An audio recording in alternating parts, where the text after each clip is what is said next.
لیکن میں آپ کو ایک بات بتا دیتا ہوں، یہ کارستانی اس کی کسی فرینڈ کی معلوم ہوتی ہے۔ میرا خیال ہے کہ تم ٹھیک ہی کہتے ہو، عائشہ نے کہا۔ بیگ صاحب اس خاتون کا حلیہ دوبارہ بتائیں۔ میں نے مزید وضاحت سے خاتون کا حلیہ بتایا۔ عائشہ نے سیٹی بجانے کے انداز میں ہونٹ سکوڑے اور اٹھ کر اندر بھاگ گئی۔ چند لمحوں کے بعد وہ واپس آئی تو اس کے ہاتھ میں فوٹو البم تھی۔ اس نے البم کھولی اور نصف درجن گروپ فوٹو میز پر پھیلا دیے۔ میرا خیال ہے کہ آپ جس خاتون کا ذکر کر رہے ہیں اس کا نام شہلا شکور ہے۔ ذرا یہ تصویر دیکھیں۔ اس کا اندازہ بالکل صحیح تھا۔ گروپ فوٹو میں جس لڑکی کی طرف اس نے اشارہ کیا تھا وہ اسی خاتون کی تصویر تھی جو میرے دفتر آئی تھی اور خود کو عائشہ کریمی ظاہر کیا تھا۔ یہی ہے، میں نے کہا، 100% یہی ہے۔ اب آپ مجھے اس کا ایڈریس بھی دے دیں۔ ایڈریس تو میں آپ کو دے سکتی ہوں، لیکن زیادہ بہتر یہ ہوگا کہ آپ اس سانحے کو فراموش کر دیں۔ ویسے آپ شیلا سے ملیں ضرور، اور میرا خیال ہے کہ اس کے اس مذاق کا مقصد بھی یہی لگتا ہے۔ وہ کیا کہتے ہیں، تقریب کچھ تو بہرے ملاقات چاہیے۔ تمہاری بات سمجھ میں نہیں آئی، سہیل نے کہا، اور مجھے یقین ہے کہ بیگ صاحب کے پلے بھی کچھ نہیں پڑا ہوگا، اس لیے مقرر بات یہ ہے کہ شہلا شادی شدہ نہیں ہے، عائشہ نے کہا۔ اس نے سوچا ہوگا کہ شاید بیگ صاحب مذاق میں سنجیدہ ہو جائیں۔ فی الحال میں اپنے پیشے کے سوا ہر چیز کو مذاق ہی سمجھتا ہوں، میں نے کہا۔ شیلا نے مجھے چند تصویریں دی تھیں۔ ان تصویروں میں اس کے ساتھ ایک مرد بھی تھا۔ دونوں ساحل سمندر پر تفریح کر رہے تھے۔ اس مرد کو اس نے اپنا شوہر بتایا تھا۔ اس کے پاس ایسی 20 تصویریں ہوں گی، عائشہ نے کہا۔ وہ ہر مرد کو شادی پر راضی کر لیتی ہے، لیکن بات تفریح اور تصویروں سے آگے نہیں بڑھتی۔ بیچاری اوور ایج ہو چکی ہے۔ شہلا کا گھر ایک پسماندہ علاقے میں تھا۔ بہت چھوٹا سا مکان تھا۔ اس کی مکانیت کا باہر ہی سے اندازہ ہو جاتا تھا۔ 2 کمرے اور ایک چھوٹا سا صحن نظر آتا تھا۔ اس مکان میں رہنے والا کوئی شخص مرسڈیز تو نہیں، البتہ مرسڈیز کی چابی ضرور خرید سکتا تھا۔ دستک کے جواب میں جس نے دروازہ کھولا وہ شیلا ہی تھی، لیکن اس کا حلیہ دیکھ کر میں دنگ رہ گیا۔ اس نے پرنٹڈ لون کا جو پرانا سا جوڑا پہن رکھا تھا وہ کثرت دھلائی کے باعث بدرنگ ہو چکا تھا۔ اس کا میک اپ سے عاری چہرہ خاصا بے کیف لگ رہا تھا اور آنکھوں کے گرد ہلکی سی جھریاں بھی پڑی ہوئی تھیں۔ یہ اس شوخ اور پرکشش عورت سے بالکل مختلف نظر آ رہی تھی جو اس روز میرے دفتر آئی تھی۔ آہ، میک اپ بھی کیا کیا ستم ڈھاتا ہے۔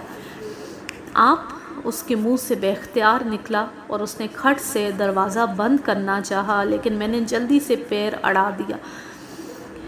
کس سے ملنا چاہتے ہیں آپ؟ اس کا لہجہ سخت تھا۔ مشہور آرٹسٹ عائشہ کریمی سے، میں نے جواب دیا۔ یہاں اس نام کی کوئی عورت نہیں رہتی۔ اس کا لہجہ مزید سخت ہو گیا۔ اپنا پیر پیچھے کریں، بےہودہ۔ آخری لفظ اس نے زیر لب کہا تھا۔ وہ ہنسی برہم نظر آتی تھی۔ اندازہ یہ ہوتا تھا کہ وہ پورا محلہ سر پر اٹھانے کی صلاحیت رکھتی تھی، لیکن میں نے پیر پیچھے نہیں ہٹایا۔ شیلا شکور کے بارے میں تمہارا کیا خیال ہے؟ پلیز آپ یہاں سے چلے جائیں۔ اس کی التجا میں بھی تحکم پایا جاتا تھا۔ میں کل آپ کے دفتر میں آپ سے ملوں گی۔ اس نے پرتشویش نظروں سے دائیں بائیں دیکھا اور تھوڑا سا پیچھے ہو گئی۔ کچھ فاصلے پر دیوار کے سائے میں 3 آوارہ لڑکے کھڑے تھے اور لوفرانہ نظروں سے ہماری طرف دیکھ رہے تھے۔ ایک لڑکے نے آوازہ کسا، ڈبل اے استاد، جانے دے۔ دوسرے نے کہا، سانو وی لے چل نال وے باؤ سونی گڈی والیا۔ واضح طور پر شیلا کی عام شہرت محلے میں اچھی نہیں تھی۔ آپ چاہتے کیا ہیں؟ اس نے پوچھا۔ میں تمہارے ساتھ بات کرنے آیا ہوں، میں نے کہا، اور یہ بات چیت اگر اندر بیٹھ کر ہو تو زیادہ بہتر ہوگا۔ اندر سے کچھ ملی جلی آوازیں آ رہی تھی۔ اس نے بے بسی سے سر جھٹکا اور مجھے اندر لے گئی۔ 10 ضرب 10 فٹ کے اس کمرے کو بیڈ روم بھی کہا جا سکتا تھا اور ڈرائنگ روم بھی۔ اسے سستے سامان سے سجانے کی کوشش کی گئی تھی۔ فرش پر پیلے رنگ کا پلاسٹک بچھا ہوا تھا۔ میلے کپڑے اور فالتو چیزیں ادھر ادھر بکھری ہوئی تھیں۔ ایک طرف پلنگ بچھا ہوا تھا اور دوسری طرف ایک سیٹی رکھی تھی۔ میں سیٹی پر بیٹھ گیا۔ شیلا بکھری ہوئی چیزیں ایک طرف کرنے لگی۔ اسی لمحے ایک بوڑھا آدمی کمرے میں داخل ہوا۔ اس نے قدرے جھک کر مجھے سلام کیا اور بیٹھیں بیٹھیں کہتا ہوا دوسرے کمرے میں چلا گیا۔ جی، شیلا میری طرف مڑی۔ کیا چاہتے ہیں آپ؟ میں نے اس روز تمہارے ہاتھ میں مرسیڈیز کی چابیاں دیکھی تھیں۔ آپ نے کوئی خواب دیکھا ہوگا۔ اس کے لہجے میں کوئی نرمی پیدا نہیں ہوئی تھی۔ مطلب کی بات کریں اور اپنا راستہ ناپیں۔ تمہیں یہ بات ضرور معلوم ہو چکی ہوگی کہ تمہارا شوہر شجاعت علی 15 ستمبر کو قتل ہو گیا ہے۔ پولیس نے سعدیہ صفدر کو اس کے قتل کے الزام میں گرفتار کر لیا ہے اور یہ عورت شجاعت کی بیوی ہونے کی دعوے دار ہے۔ میں یہ خبر پڑھ چکی ہوں، اس نے سرد لہجے میں کہا۔ آپ اس معاملے میں اتنی دلچسپی کیوں لے رہے ہیں؟ میں تمہیں یہ بتانے آیا ہوں کہ سعدیہ کے لواحقین تمہاری تلاش میں ہیں۔ ان کا خیال ہے کہ تمہارا اس قتل سے خاص تعلق ہے۔ پہلی بار اس کے چہرے پر ہلکی سی فکر مندی نظر آئی۔ بولی، میں ایسے لوگوں سے نمٹنا جانتی ہوں۔ آپ بیچ میں نہ آئیں ورنہ آپ کے حق میں اچھا نہ ہوگا، اور یہ خالی ہولی دھمکی نہیں ہے۔ میں بیچ میں آ چکا ہوں، میں نے کہا۔ تم نے مجھے تصویریں دے کر شجاعت علی کے پاس بھیجا تھا، اور نہ صرف خود جھوٹ بولا تھا بلکہ مجھے بھی جھوٹ بولنے پر مجبور کر دیا تھا۔ میں آپ جیسے وکیلوں کو اچھی طرح جانتی ہوں، دن بھر عدالتوں میں جھوٹ بولتے ہیں۔ آپ نے اپنے جھوٹ کی فیس وصول کی تھی، اور ہاں، میری وہ تصویریں واپس کر دیں، بلکہ وہ نوٹس بھی مجھے دے دیں جو آپ نے شجاعت کے نام تیار کیا تھا۔ نوٹس واپس کر دوں؟ میں نے حیرانی سے پوچھا۔ مجھے معلوم ہے کہ آپ نے شجاعت علی کو نوٹس نہیں دیا تھا، آپ کی اس سے ملاقات ہی نہیں ہو سکی تھی۔ میں یہ سن کر چونک گیا۔ شیلا کو کیسے پتہ چلا کہ میری شجاعت سے ملاقات نہیں ہو سکی تھی؟ یہ بات دو ہی صورتوں میں ممکن تھی، یا تو شیلا میرا تعاقب کرتی رہی تھی، یا وہ شجاعت علی سے اس کی موت سے کچھ دیر قبل ملی تھی۔ نوٹس کے بارے میں اس کے اور میرے سوا کوئی نہیں جانتا تھا۔ نوٹس تم جب چاہے لے جانا، میں نے اپنا لہجہ نرم کر لیا، لیکن تصویریں نہیں مل سکتی۔ کیوں؟ اس نے جاننا چاہا۔ تصویریں کیوں نہیں مل سکتی؟ میں نے اسے بوتیک شاپ میں پیش آنے والے واقعے کی تفصیل بتائی، لیکن یہ نہیں بتایا کہ ایک تصویر اتفاقاً نیچے گر گئی تھی اور وہ تصویر میرے دفتر میں محفوظ رکھی تھی۔ اسے میری بات پر یقین آ گیا۔ وہ تصویروں کی وجہ سے فکر مند تھی، لیکن یہ جان کر کہ سعدیہ نے تصویریں جلا دی تھیں مطمئن ہو گئی۔ اب اس کے خیال میں میرے پاس اس بات کا کوئی ثبوت نہیں رہا تھا کہ وہ میرے پاس آئی تھی اور میرے ذریعے جعلی نام سے مقتول شجاعت علی کو نوٹس بھجوایا تھا۔ گویا وہ اس بات سے انکار کر سکتی تھی کہ اس نے مجھے شجاعت علی کے نام نوٹس بھجوانے کے لیے کہا تھا۔ ٹھیک ہے، میں کل آپ کے دفتر سے وہ نوٹس لے آؤں گی۔ اور ایک بات آپ اچھی طرح سن لیں، مجھے نہیں پتا کہ شجاعت علی کے کیس میں آپ کی کیا حیثیت ہے، آپ گواہ ہیں یا ملزم ہیں، لیکن میرا نام کہیں نہیں آنا چاہیے، اور اس بات کا آپ کے پاس کوئی ثبوت بھی نہیں ہے کہ میرا اس معاملے سے کوئی تعلق ہے۔ خاصی جیدار عورت تھی، مردوں کی طرح دھمکی دے رہی تھی، اور عجیب بات یہ تھی کہ دوسرے کمرے سے جو آوازیں آ رہی تھیں ان کے ٹیمپو میں کوئی فرق نہیں پڑا تھا۔ ہمارے کمرے میں ہونے والی تیز اور تلخ باتیں ضرور اس کمرے تک پہنچی ہوں گی، لیکن شاید وہ ایسی باتیں سننے کے عادی تھے۔ میں نے حکمت عملی سے کام لیتے ہوئے کہا، میں وکیل ہوں، اور وکیل فیس لیے بغیر کسی کیس میں ٹانگ نہیں اڑاتے۔ تاہم میں تمہیں ایک بات پہلے ہی بتا دیتا ہوں، وہ یہ کہ سعدیہ بیگم تمہارا ذکر ضرور کرے گی۔ اس کے فرشتے بھی مجھے نہیں جانتے۔ وہ اپنے شوہر کے ساتھ تمہاری تصویر دیکھ چکی ہے۔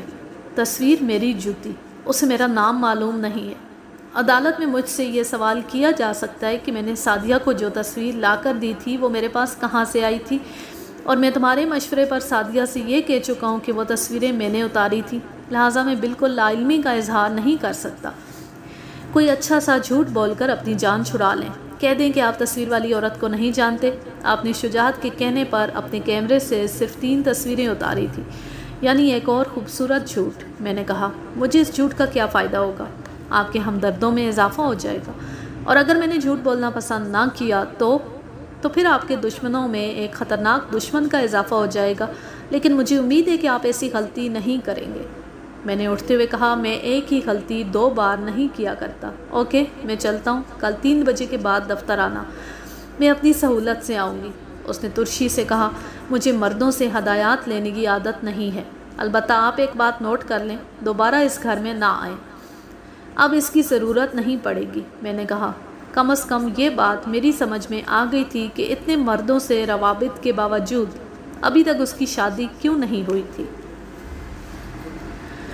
اگلے روز میں نے سعدیہ بیگم کے ملازم الیاس کو دفتر بلایا اور اسے شیلا کے گھر کا پتہ دینے کے بعد کہا، مجھے اس عورت کے بارے میں کچھ معلومات چاہیے۔ یہ وہی عورت ہے جس کی تصویریں میڈم نے جلا دی تھی۔ میرا خیال ہے کہ آج کل اس کے کسی مرسڈیز کار والے سے مراسم ہے۔ یہ فقط میرا اندازہ ہے کیونکہ میں نے اس کے پاس مرسڈیز کی چابیاں دیکھی تھیں۔ اگر یہ بات صحیح ہے تو مجھے صاحب مرسڈیز کا نام و پتہ اور مرسڈیز کا نمبر چاہیے۔ یہ تو بڑا مشکل کام ہے، الیاس نے کہا۔ میں اتنے بڑے شہر میں ایک نامعلوم مرسڈیز والے کو کہاں ڈھونڈتا پھروں گا؟ یہ کام تمہارے تصور سے بھی آسان ہے۔ تمہارے پاس موٹر سائیکل ہے؟ خورشید علی کے پاس ہے، اس نے جواب دیا۔ یہ بھی سعدیہ بوتیک میں سیلز مین ہے، آپ نے اسے دیکھا ہوا ہے۔ وہ اس سیلز مین کی بات کر رہا تھا جس نے میری جیب سے تصویریں اڑائی تھیں۔ میں نے کہا، میں اسے اچھی طرح جانتا ہوں، خاصا ہوشیار آدمی ہے اور اس کام کے لیے موزوں بھی ہے۔ تم دونوں کل صبح اس پتے پر چلے جاؤ اور شیلا کے گھر سے کچھ فاصلے پر رک کر انتظار کرو۔ اگر شیلا گھر سے نکلے تو اس کے پیچھے لگ جاؤ، اور ایک بات کا خیال رہے کہ تمہارے چہروں پر جاسوسیت نہیں نظر آنی چاہیے۔ مجھے یقین ہے کہ شیلا ایک دو روز کے اندر مرسڈیز والے سے ضرور رابطہ قائم کرے گی، بشرط یہ کہ اس کا کوئی وجود ہو۔ یہ کام زیادہ مشکل نہیں ہے، اس نے کہا۔ میں نے اسے محتاط رہنے کا مشورہ دیتے ہوئے رخصت کر دیا۔ پولیس نے ہنوز مقدمے کا چالان پیش نہیں کیا تھا، نہ ہی آلہ قتل برآمد ہوا تھا۔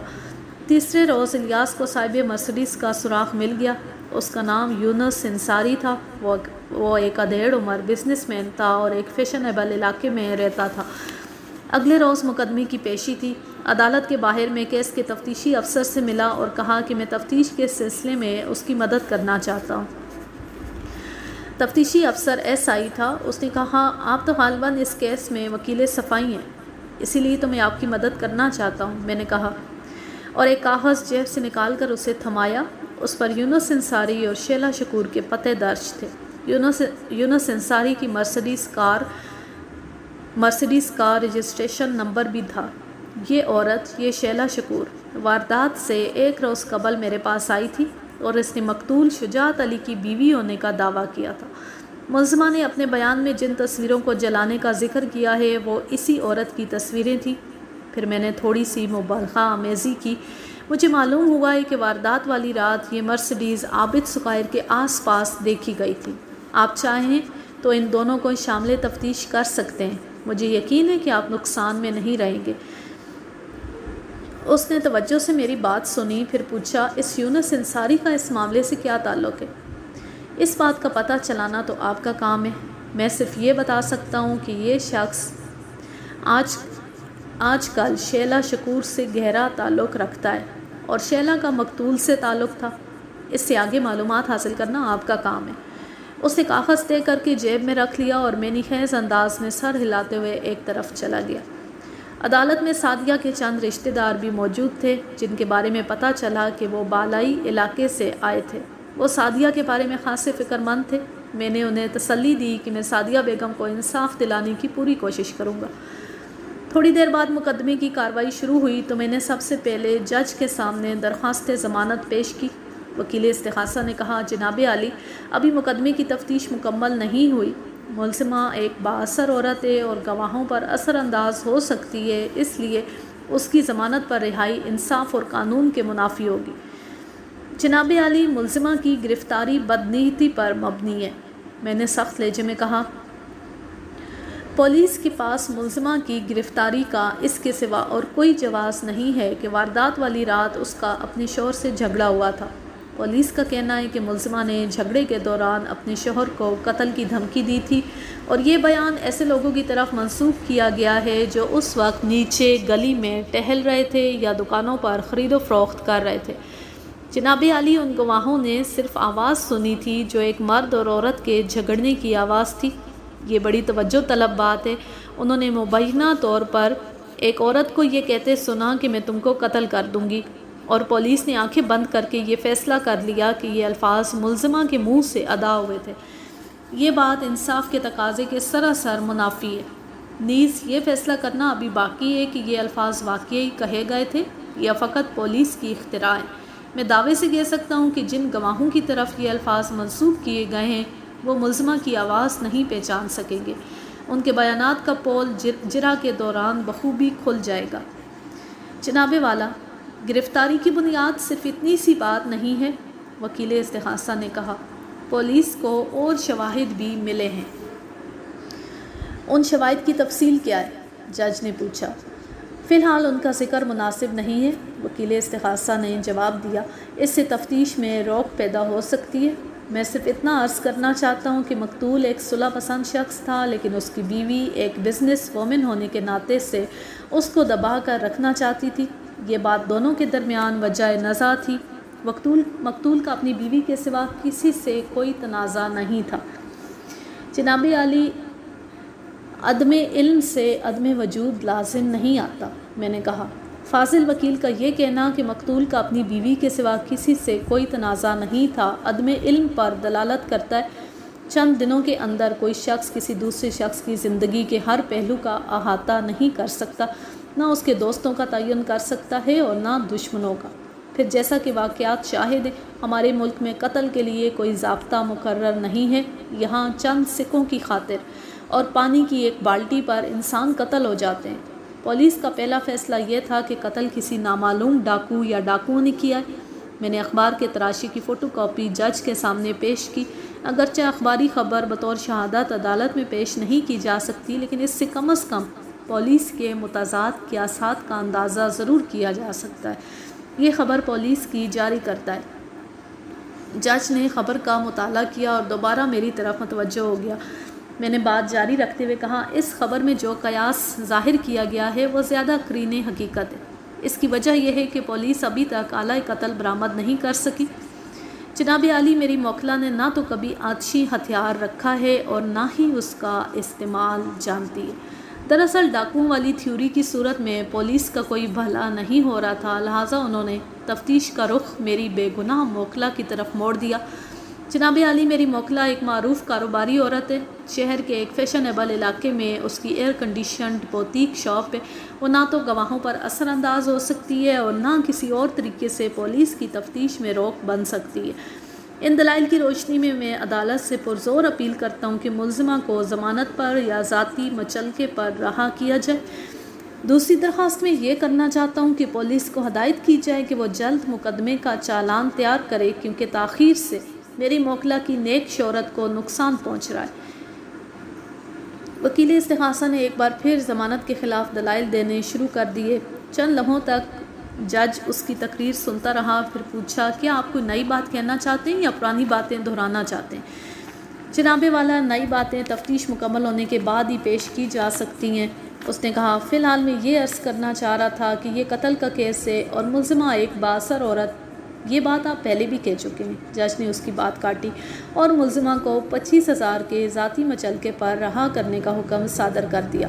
نیز پولیس کو حکم دیا کہ وہ 1 مہینے کے اندر چالان پیش کر دے۔ سعدیہ بیگم نے تشکر کی نظروں سے میری طرف دیکھا، اس کے چہرے پر اطمینان نظر آنے لگا تھا۔ پولیس نے شیلا شکور اور یونس انصاری کو بے ضابطہ طور پر شامل تفتیش کر لیا اور 15-20 روز تک ان سے پوچھ گچھ کرتی رہی۔ اس کے بعد یہ پتہ چلا کہ دونوں کو استغاثہ کے اہم گواہوں میں شامل کر لیا گیا ہے۔ مجھے یہ بھی معلوم ہوا کہ واردات والی رات یونس انصاری کی مرسڈیز عابد سکائر کے سامنے موجود تھی۔ یونس انصاری نے یہ بات یا تو پولیس کے دباؤ میں آ کر قبول کی تھی یا پولیس کو ایسے گواہ مل گئے تھے جنہوں نے مرسڈیز وہاں کھڑی دیکھی تھی۔ یونس انصاری کا بیان یہ تھا کہ وہ سگریٹ خریدنے کے بہانے وہاں رکا تھا۔ اس کی ہمراہ اس کی سیکرٹری شیلا شکور بھی تھی۔ انہوں نے پہلی منزل کے ایک اپارٹمنٹ سے ایک مرد اور ایک عورت کے لڑنے کی آوازیں سنی۔ نیز انہوں نے لڑنے والی عورت کو بیلکنی میں نمودار ہوتے دیکھا تھا۔ وہ ایک دفعہ بیلکنی میں آئی تھی اور اس نے گھبرائی ہوئی نظروں سے نیچے دیکھا تھا۔ انہوں نے دعویٰ کیا کہ وہ اس عورت کو دوبارہ دیکھنے پر پہچان لیں گے۔ انہوں نے 2 یا 3 گولیاں چلنے کی آواز بھی سنی تھی۔ یہ آواز انہوں نے اس وقت سنی تھی جب وہ وہاں سے رخصت ہو رہے تھے۔ یہ ان دونوں کے بیان کا خلاصہ ہے جو انہوں نے پولیس کو دیا تھا، یعنی پولیس کو 2 عینی گواہ مل گئے تھے۔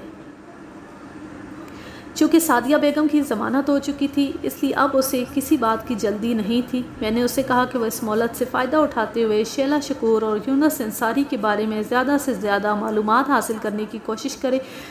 نیز اسے بتایا کہ اس سلسلے میں اسے عائشہ کریمی سے معلومات حاصل ہو سکتی تھی۔ میں آپ کو ایک بات بتانا بھول گیا، جس روز میں شیلا سے اس کے گھر پر ملا تھا، اس کے تیسرے روز وہ نوٹس واپس لینے میرے دفتر آئی تھی۔ اس روز اس نے بہت قیمتی جوڑا پہن رکھا تھا اور پورے میک اپ میں تھی۔ لائیے وہ نوٹس واپس کر دیجئے، اس نے آتے ہی کہا۔ بیٹھو، میں نے کرسی کی طرف اشارہ کیا۔ کیا پینا پسند کرو گی، کافی یا کولڈ ڈرنک؟ شکریہ، میں کچھ نہیں پیوں گی، میرے کاغذات واپس کر دیں۔ میں نے مصلحت سے کام لیتے ہوئے کہا، میرا خیال ہے کہ ہمارے درمیان بلا وجہ تلخی پیدا ہو گئی ہے اور میں سمجھتا ہوں کہ یہ تلخی ختم ہو جانا چاہیے۔ بحیثیت وکیل میں نہیں چاہتا کہ میرا کوئی موکل کوئی رنجش دل میں لے کر جائے۔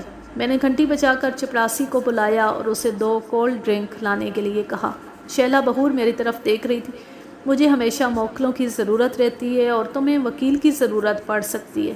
میں نے خوش دلی سے کہا، مجھے افسوس ہے کہ میری وجہ سے تمہیں ذہنی کوفت اٹھانا پڑی۔ اس کی برہمی ختم ہو چکی تھی مگر چہرے پر کوئی خوشگواری پیدا نہیں ہوئی۔ بولی، آپ کو ہمارے گھر نہیں آنا چاہیے تھا۔ ہمارے محلے میں بڑی گھٹیا فطرت کے لوگ رہتے ہیں۔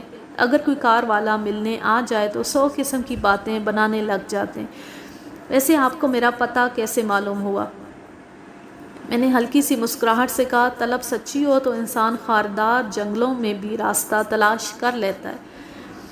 شاید آپ مجھے متاثر کرنے کی کوشش کر رہے ہیں اور تم یہ دیکھنا چاہتی ہو کہ میرے اندر کہاں تک تعاقب کرنے کی ہمت ہے۔ میں نے کہا، ہے نا یہی بات؟ اس نے خشک لہجے میں کہا، میں نے آج سے 15 سال پہلے شاعری چھوڑ دی تھی۔ انسان کو پریکٹیکل ہونا چاہیے۔ شاعری میں پناہ تلاش کرنے والوں کے حصے میں تنہائیوں اور تاریکیوں کے سوا کچھ نہیں آتا۔ مرد ہمیشہ چور راستوں سے عورتوں کو بے وقوف بناتے ہیں۔ میں ان چور راستوں کو خوب پہچانتی ہوں۔ وہ خاصی زخم خوردہ عورت تھی، آسانی سے بے وقوف بننے پر تیار نہیں تھی۔ چپڑاسی نے کولڈ ڈرنک لا کر ہمارے سامنے رکھ دیے۔ وہ خاموشی سے پیتی رہی۔ ڈرنک ختم کرنے کے بعد اس نے ایک بار پھر ہاتھ پھیلایا، لائیے میرے کاغذات۔ میں نے ایک کاغذ پر یہ جملہ لکھا اور اسے دستخط کرنے کے لیے کہا، شجاعت علی کے نام نوٹس کے اوریجنل کاغذات وصول پائے۔ اس کی کیا ضرورت ہے؟ اس نے شک آمیز نظروں سے میری طرف دیکھا۔ فقط ریکارڈ سیدھا رکھنے کے لیے، میں نے جواب دیا۔ وکیلوں کو کچھ عادت سی ہو جاتی ہے۔ اس نے قلم ہاتھ میں پکڑا اور سوچنے لگی۔ میں نے اسے اس کا نام یاد دلانے کے لیے کہا، مس شیلا، تم کسی اچھے علاقے میں مکان کیوں نہیں لے لیتی؟ میرے ایک عزیز سوسائٹی میں اپنا مکان فروخت کرنا چاہتے ہیں، اگر تم کہو تو بات کروں۔ اس نے کاغذ پر دستخط کر دیے اور گہرا سانس لیتے ہوئے بولی، بیگ صاحب، اگر میری آپ جیسی پریکٹس ہوتی تو میرے پاس بھی 1000 گز کا بنگلہ ہوتا۔ میں نے اس کے دستخط پر سرسری نظر ڈالی اور نوٹس والا لفافہ اس کے حوالے کر دیا۔ اس نے میری توقع کے عین مطابق اپنے اصلی نام کے دستخط کیے تھے اور یہی میں چاہتا تھا۔ میرے لائق کوئی خدمت ہو تو اس نمبر پر فون کر دینا۔ میں نے اپنا ملاقاتی کارڈ اس کی طرف بڑھایا، یہ کارڈ رکھ لو۔ اس نے لفافہ اپنے ہینڈ بیگ میں رکھا، الجھی ہوئی نظروں سے میری طرف دیکھا اور کارڈ لیے بغیر رخصت ہو گئی۔ آج کے لیے بس اتنا ہی۔ اب میں لیتی ہوں آپ سے اجازت۔ جہاں رہیں خوش رہیں، شاد و آباد رہیں، ہنستے مسکراتے رہیں، اور اگر بیگ صاحب کی ان زبردست کہانیوں سے لطف اندوز ہونا چاہتے ہیں تو میرے چینل کو سبسکرائب کر لیں۔ اللہ حافظ، اللہ نگہبان۔